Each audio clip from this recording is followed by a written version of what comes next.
Good morning guys. দেখো এখন বাজে 5:45। তো ভোর ভোর আমরা উঠে চলে যাচ্ছি নৈহাটি বড় মায়ের দর্শনে। তো চলো আজকে সারা দিন তোমরা সবাই আমার সাথে ঘোরো আর তোমাদেরও দর্শন করাবো বড় মায়ের।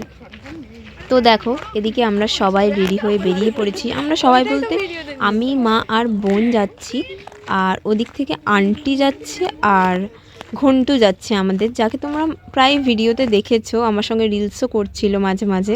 আর এদিকে বাবা যাচ্ছে দিতে আমাদের এগিয়ে বাসে তুলে দিতে, কারণ ভোরবেলা খুবই ঠান্ডা পড়েছে এখন, আর একটু অন্ধকারও আছে। তো বাবা এমনিই ভোরের দিকে হাঁটতে যায়, তাই আমাদেরও দিতে যাচ্ছিল। আর আমাদের যেতে দেরি হবে বলে আমরা টোটোয় উঠে পড়েছি স্টেশন থেকে আমরা যাব এখন আন্দুল স্টেশন রোড। তো 6টায় বাস ছাড়বে, অলরেডি আমরা টোটোয় উঠেছি, 6টা বেজে গেছে। তো আমরা এখন টোটোয় করে চলে যাচ্ছি স্টেশন রোড। আর এদিকে আমি একটু সবার ভিডিও নিয়ে নিচ্ছিলাম আর ঘন্টুকে হাসানোর চেষ্টা করছিলাম জোর করে দাঁত বার করে। তো আমরা এসে গেছি স্টেশন রোডে। আর তোমরা কি দেখতে পাচ্ছ এখানটা? দেখো কত সুন্দর মোহনবাগান অমর একাদশ। তো এটা নতুন হয়েছে প্রায় রিসেন্টলি, ভীষণ সুন্দর লাগে দেখতে। তো এই বাসটায় করেই আমরা যাব আজকে। আমরা এখন উঠে পড়েছি বাসে। তো দেখি অনেকে জানলার ধারে প্রায় সিট নিয়েই নিয়েছে, কয়েকজন মাত্র এসেছিল আর অনেকগুলো সিট ফাঁকাই ছিল। কিন্তু দুজন আন্টি ছিল আমাদের ট্যুরিস্ট গাইড, তো তারা এসে বললেন যে আমরা সিট ঠিক করে দেব। তারাই সবাইকে সিট ঠিক করে দিলেন। আমরা ছিলাম 7 জন, আমি, মা, বোন 3 জন, আন্টি আর ঘন্টু ছিল, তো 5 জন। আর ওখান থেকে 3 জন গিয়েছিল আন্টিদের বাড়ি থেকে। তো বাস ছেড়ে দিয়েছে এখন। আর আমরা প্রায় যা সিট পেয়েছিলাম মোটামুটি আমাদের সবার বসে ভালোই লেগেছে, খারাপ লাগেনি যে চাপাচাপিতে যেতে হয়েছে, এরকম কোনো ব্যাপার না। তো বাস এখন ছেড়ে দিয়েছে, আমরা চললাম নৈহাটির উদ্দেশ্যে। জয় বড় মা।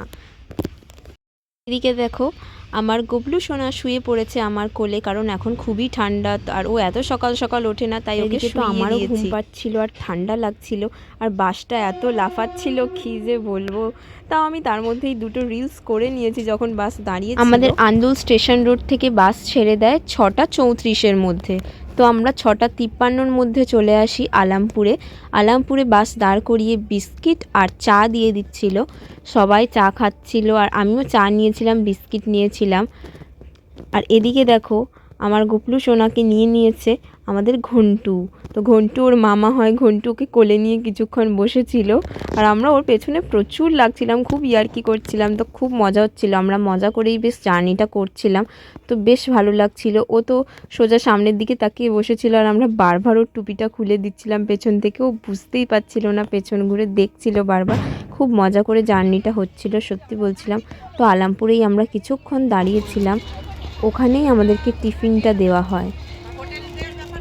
এদিকে তো আমাদের টিফিন দিয়ে দিয়েছে, একটা করে ব্রেড দিয়েছে সবাইকে, একটা করে ব্যানানা দিয়েছে, আর দিয়েছে 2টো করে মিষ্টি, একটা মালপোয়া ছিল আর একটা রসগোল্লার মতো মিষ্টি ছিল। তো একটা এক্সট্রা রুটি দেখতে পাচ্ছ আমাদের কাছে, ওটা বোন। আপাতত এখনো কোনো কষ্ট হয়নি। প্রথমে ওঠার পর একটু বাস ছাড়ার পর এত বাসটা লাফাচ্ছিল বাম্পারে, তো প্রচুর কষ্ট হচ্ছিল তখন, তাই জন্য তারপর চা দিল। চাটা খাওয়ার পর কিছু মনে হয়নি। আর এখন তো রুটি দিলই, এটা দিয়েছে, তাও ভালোই দিয়েছে, এটা খেতে ভালোই। এখন আলামপুরে দাঁড়িয়ে আছে, এখানে আলামপুরে দাঁড়িয়ে আছে। সব খাওয়া দাওয়ার পর যা বাস ছাড়বে, আর কোথাও দাঁড়াবে না বলেই দিয়েছে। কলা পেয়েছি, আমি আর মা এখানে বসেছি। আমরা টোটাল পরপর 3 সিট পেয়েছি। তো আমাদের সঙ্গে আরও 3 জন যাচ্ছে, 3টে সিট। আমি না মাইকটা আনতে ভুলে গেছি আজকে, সরি গাইজ। জানি না আমার কথা তোমরা শুনতে পাচ্ছ কি না। তো খুব ঠান্ডা হাওয়া আসছে বলে আমি জানলাটা লাগিয়েই রেখেছি। এখন তো আমি কিছুই খাবো না, আর চাটা খাওয়ার পর আর ভালো লাগছে না। বিস্কুটও খেয়েছি 2টো, ভালোই লাগছে আপাতত। কিন্তু কিচ্ছু মুখে মেকআপ করিনি, খালি আইলাইনার পরেছি, একটা টিপ পরেছি। আমি তো টিপ জীবনে পরি না, শুধু একটা 3 পিস পরেছি বলে টিপ পরেছি, আর লিপস্টিকটা লাগিয়েছি ব্যাস, তাও হালকা কালার। গাইস কোনো মেকআপ করিনি। দেখো এদিকে আমাদের মিষ্টি দিয়ে দিয়েছে আর মালপোয়া দিয়েছে। আমি তো প্রথমে এটাকে দূর থেকে চপ ভাবছিলাম গাইস, তো সামনে আসতে বুঝতে পারলাম যে এটা মালপোয়া। তো আমি এখন কিছুই খাবো না, মিষ্টি তো আমি এমনিই খাই না। আর দেখো আমি তো জানলা একটুও খুলতে পারছি না, কারণ প্রচণ্ড ঠান্ডা হাওয়া আসছে, তাই বারবার লাগিয়ে দিচ্ছি।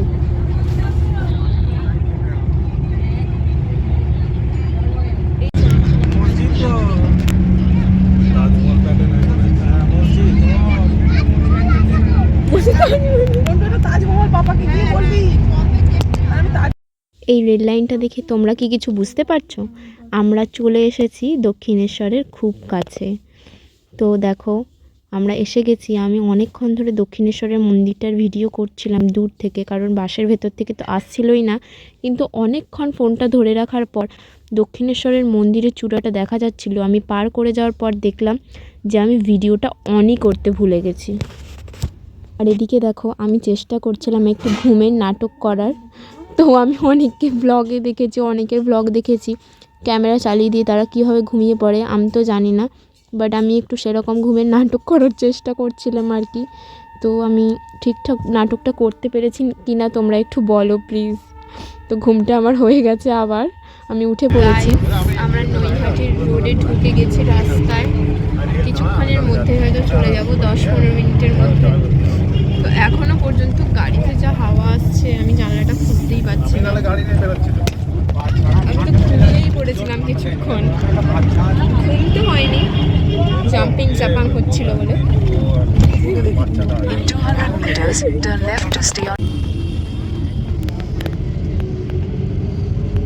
তো এবার আমরা চলে এসেছি খুব কাছাকাছি। আমি ফোনে ম্যাপ চালিয়ে দেখছিলাম, তো এটা হসপিটালের রোডের সামনেই। আর এখন আমরা বাস থেকে নেমে পড়েছি। বাস থেকে নেমে কিছুটা হেঁটে চলে যেতে হচ্ছে। যে আন্টি দুটো আমাদের গাইড ছিলেন তাদেরকে আমরা খুব ভালো করেই চিনি। আর এদিকে আমরা হেঁটে চলে যাচ্ছি। আমাদেরকে তারা বলে দিয়েছিলেন যে আমাদেরকে মন্দিরের লাইনের মধ্যেই এসে পুজো দেওয়ার ডালা দিয়ে চলে যাবে, ওখানেই বলে দিলে, পয়সা দিয়ে দিলে তারা ডালা দিয়ে দেবে। তো আমরা এখন হেঁটে চলে যাচ্ছি। আমরা যখন পুজো দিতে যাই তখন এইগুলো পুরো ফাঁকাই ছিল, আমরা অনেক কম লাইনেই পুজো দিয়েছি বলতে গেলে। এই রাস্তাটা তো পুরোই ফাঁকা ছিল। আমরা যখন পুজো দিই তখন মোটামুটি 500 জনের মতো লাইন ছিল, তো ওটা অনেকই কম। কারণ আমরা যখন ফিরে আসি পুজো দিয়ে তখন এত লাইন ছিল, পুরো রোড পর্যন্ত লাইন চলে গিয়েছিল। তো এবার আমরা লাইন দিয়ে দিই। আমাদের সামনেও প্রচুর ভিড় ছিল, পেছনেও প্রচুর ভিড় ছিল। এখনও পর্যন্ত আমরা পুজোর ডালা নিইনি। আর এদিকে আমাদের তিলক পরিয়ে দিয়ে চলে গেছিলো বড়মা লেখা, আর আমার গোপালের কপালেও একটু লাগিয়ে দিতে বলেছিলাম। ঘন্টু দেখছিল যে ওর কেমন লাগছে, ওর খুব হাসছিল দেখে, ওর খুব ভালো লাগছিল। তো এখন আমরা লাইনে দাঁড়িয়েছিলাম। অনেকে দেখছিলাম যে এগিয়ে গিয়ে ভেতর থেকে দোকান থেকে ডালা কিনে এনে আবার লাইনে দাঁড়াচ্ছিল। ততক্ষণে তো অনেক লাইন পড়ে যাচ্ছিল, কিন্তু আমাদের তো আন্টিরা বলেই দিয়েছিলেন যে লাইনে দাঁড়ালেই এসে ডালার জন্য জিজ্ঞাসা করবে, তাদেরকে অর্ডার দিয়ে দিলেই তারা দিয়ে যাবে। তো আমাদের জিজ্ঞেসও করে গিয়েছিল, আমরা অর্ডারও দিয়ে দিয়েছিলাম। আর এখন আমাদের লাইন এগিয়ে যাচ্ছিলো। আর দেখতে পেয়েছিলাম এই সুন্দর ব্যাগটা তো আমার ভীষণ পছন্দ হয়েছিল, কি দারুণ প্রিন্টিংটা। তো কিছুক্ষণের মধ্যেই আমাদেরকে ডালাটা দিয়ে চলে যায়। এই বড়মা লেখা চেলি কাপড় চাপা দেওয়া ডালাটা নিয়েছিল 101 টাকা, আর ছোট ডালাগুলো নিয়েছিল 51 টাকা। কি থাকবে না থাকবে সেই চিন্তায় তো আমরা বাড়ি থেকে জবার মালা, আলতা, সিঁদুর, ধূপ, মোমবাতি আর ঠাকুরের জন্য একটা শাড়ি তো নিয়ে গিয়েছিলাম। তাও ডালায় দেখলাম যে আলতা সিঁদুর দিয়েছিল, কিন্তু 101 টাকার ডালায় একটা বড় মায়ের ছবি, তারপর শাঁখা নোয়া এগুলো সবই ছিল।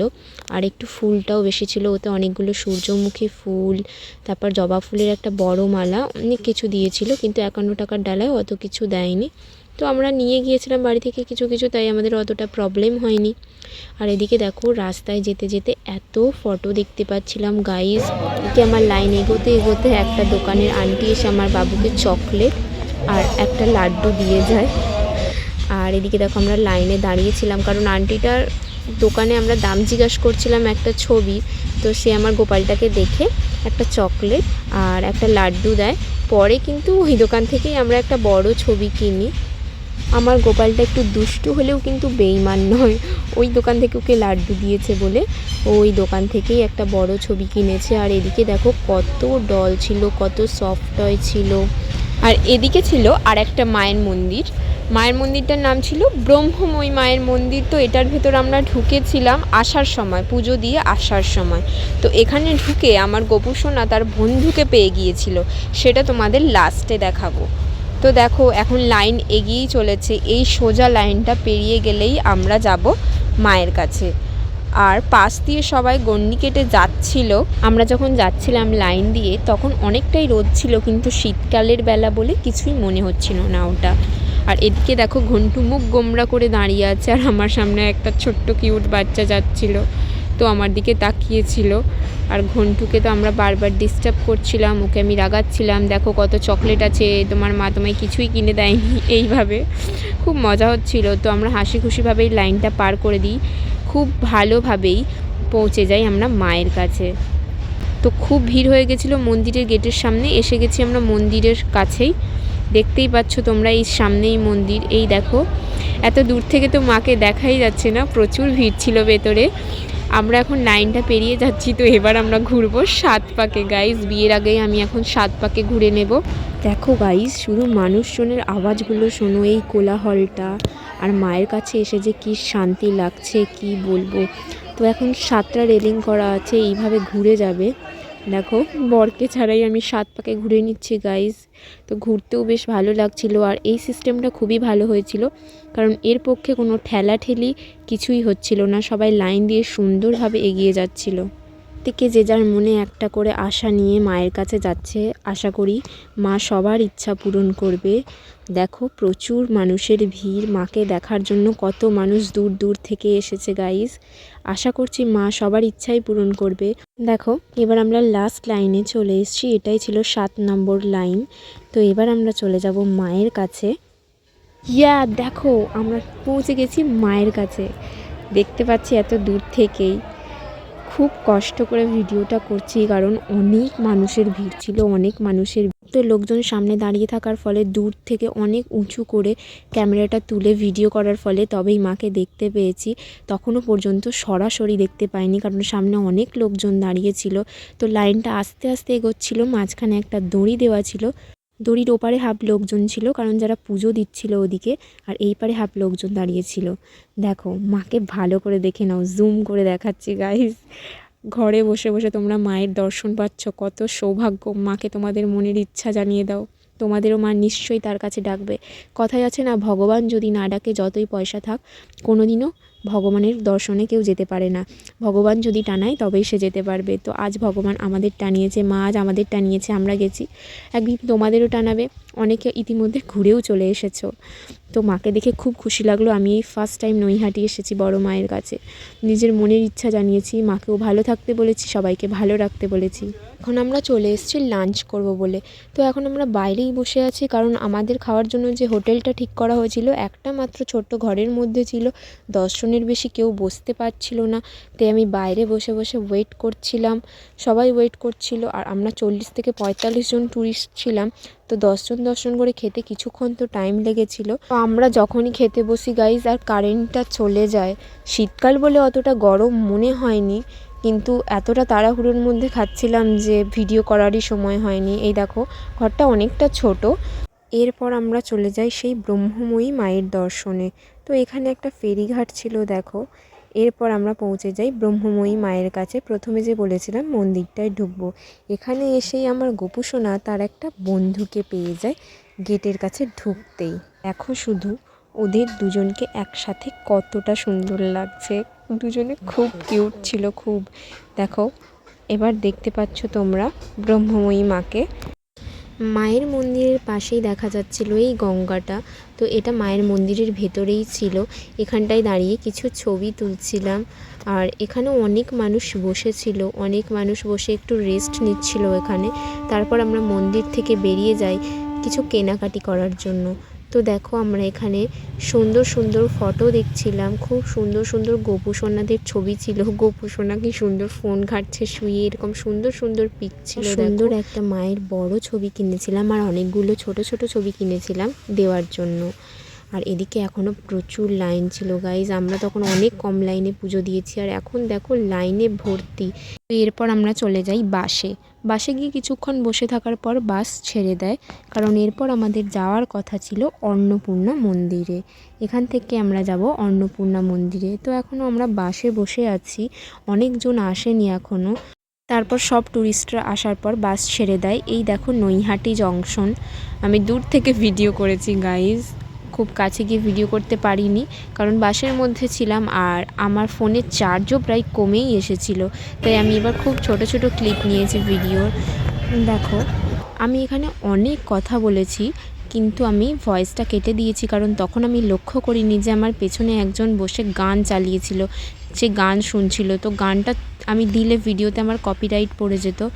দেখো এখানে খুবই হাওয়া দিচ্ছিল, তাই জন্য আমি চাদরটা চাপা দিয়েছিলাম আর একটু সত্যিকারের ঘুমানোর চেষ্টা করেছিলাম। তখন আমি নাটক করেছিলাম ঠিকই, কিন্তু এখন একটু সত্যিকারের ঘুমানোর চেষ্টা করেছিলাম আর একটু ঘুমিয়েও পড়েছিলাম। তারপর আমরা এসে গেছি এখন অন্নপূর্ণা মন্দিরে। আর মন্দিরটা ছিল পুরো দক্ষিণেশ্বরের মন্দিরের মতো আর ওখানে একটা প্যান্ডেলও হচ্ছিল। এবার দেখো মন্দিরটা পুরো দক্ষিণেশ্বরের মন্দিরের মতোই।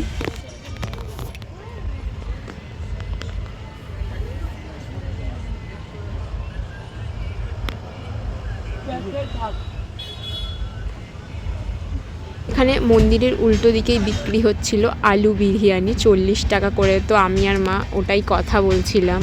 আর দেখো আমরা এখন মন্দিরের ভেতরে ঢুকে যাচ্ছি। মোটামুটি মন্দিরের মধ্যে তখন অল্প স্বল্প ভিড় ছিল, লোকজন ছিল, কারণ তখন মায়ের মন্দিরটা বন্ধ ছিল, মানে বাইরের গেটটা খোলা ছিল কিন্তু আসল মন্দিরটা ভেতরের গেটটা বন্ধ ছিল, মায়ের দর্শন করা যায়নি তখন পর্যন্ত। 4টের আগে মন্দির খুলবে না বলেছিল আর আমরা 4টের আগেই এখানে পৌঁছে গিয়েছিলাম, তাই জন্য আমরা বাইরেটায় বসেছিলাম। তো দেখো এর ভেতরে অনেক লোকজন আছে, সবাই ছবি তুলছে, কেউ বাচ্চারা খেলা করছে, তো অনেক মানুষজন ছিল। আমরাও গিয়ে কিছুক্ষণ বসেছিলাম ওখানে।